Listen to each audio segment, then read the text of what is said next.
This fall, a very special group of children is heading off to school.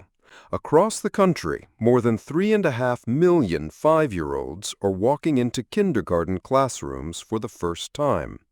Born in 2020, they are the first generation to have spent their entire early lives in a world shaped by the COVID-19 pandemic.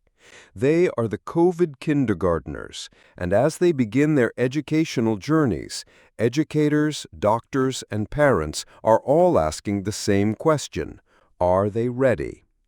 To understand this unique class of students, we have to go back to their earliest days.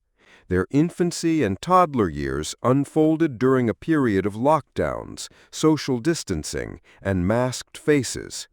Playgrounds were empty. Playdates were canceled, and interactions were often limited to a small, trusted bubble of family members. It was an unprecedented time that reshaped the very fabric of early childhood. Now, experts are closely watching to see how these unique experiences may have influenced their development and readiness for a structured school day. One of the biggest areas of focus is social and emotional development. For many of these children, kindergarten is their first real experience in a large group of peers. Teachers are anticipating a greater focus on social and behavioral skills this year, as many children had less exposure to kids their own age. Some pediatricians have noted that this group may be slower to communicate clearly and play directly with peers. For some, the style of playing side by side, known as parallel play, has lasted longer than in previous generations. The stress that parents and caregivers experienced during the pandemic may have also had an impact on the emotional development of their children. Furthermore, widespread mask wearing may have made it harder for young children to learn from facial expressions and other nonverbal cues that are so important for social interaction. Beyond social skills, there are also questions about academic readiness. Several studies have indicated that children born during the pandemic show reduced verbal, motor, and overall cognitive performance compared to those born before.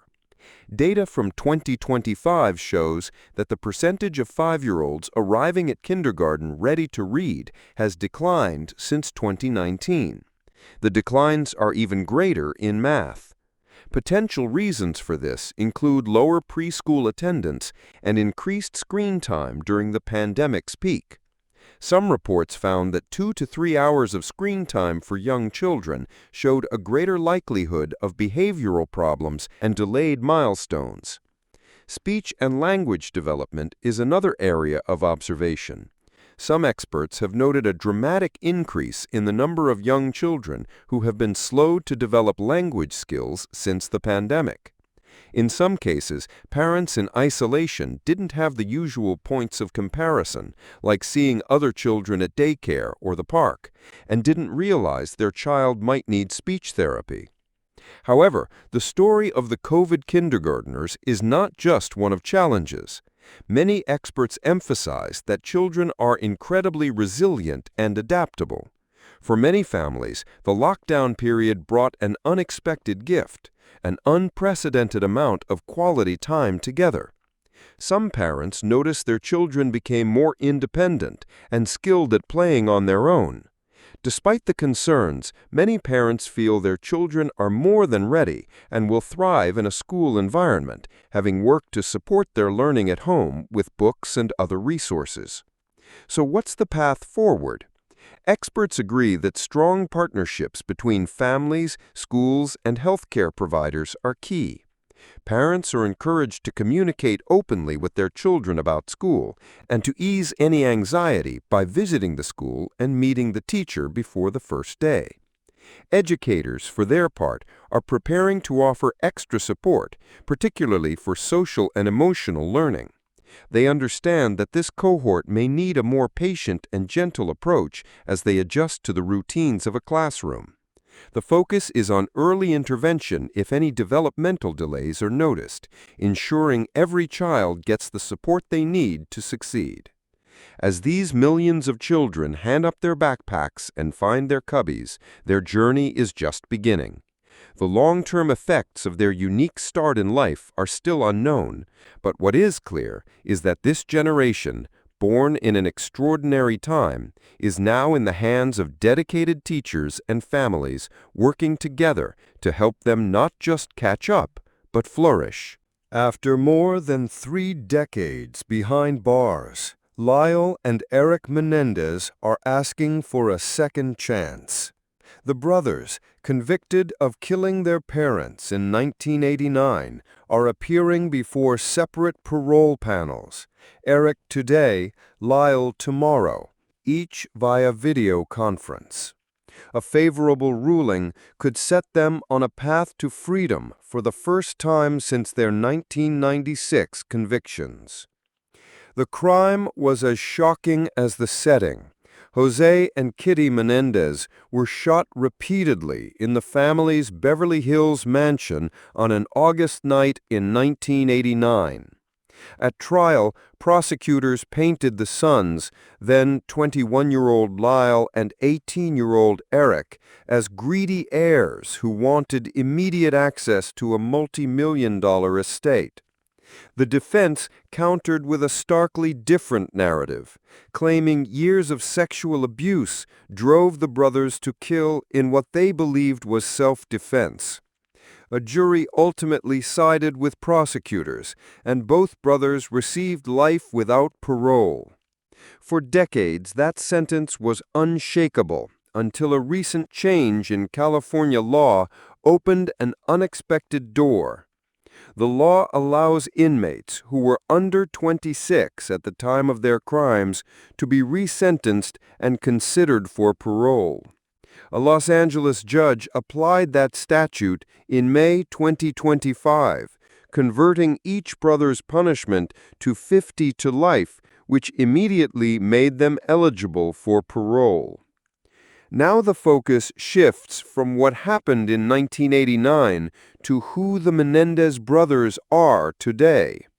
Supporters, including more than 20 relatives, say the men have demonstrated sustained growth and full accountability.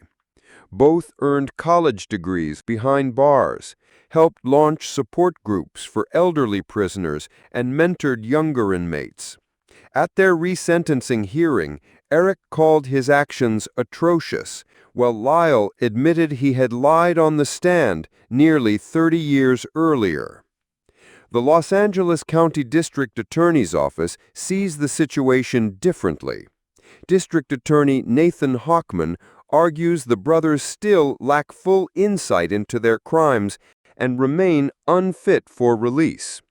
Prosecutors plan to highlight disciplinary violations, fighting, and possession of a cell phone as evidence that the pair may struggle to follow rules outside prison walls. A parole board must decide whether Lyle or Erik presents an unreasonable risk of danger to the public. Board members will weigh prison behavior, expressions of remorse, and the original circumstances of the murders. If either brother secures a grant of parole, a 120-day administrative review follows. After that, Governor Gavin Newsom gets the final word. He can approve, modify, or overturn the decision. The governor has said little, stressing a desire to remain impartial. Parallel to the parole bid, the brothers have a clemency request pending with the governor and a petition for a new trial based on what they say is newly discovered evidence of abuse. While those efforts wind through separate channels, the immediate spotlight is on this week's hearings. For a public long captivated by the case, the lavish lifestyle, the gruesome crime, the conflicting stories of motive, the next few days mark a pivotal chapter. A small panel of parole commissioners and ultimately one governor will determine whether Lyle or Erik spend the rest of their lives behind bars or get the chance to begin anew on the outside. This month marks 20 years since Hurricane Katrina unleashed one of the largest sudden displacements in United States history. For the first time, a two-decade view of data reveals where hundreds of thousands of New Orleanians landed and what their journeys say about the city they left and the nation that received them. In late August 2005, Katrina didn't just flood a city, it scattered it. More than 1 million Gulf Coast residents evacuated, including nearly all 450,000 people who called New Orleans home. The so-called Katrina diaspora ultimately reached every state. In the first frantic days, most evacuees stayed close. Suburbs around New Orleans, Baton Rouge, and Texas hubs like Houston and Dallas filled first. Atlanta also absorbed thousands. Roughly 220,000 Louisianians found themselves in Texas, an image captured forever in the rows of cots inside Houston's Astrodome.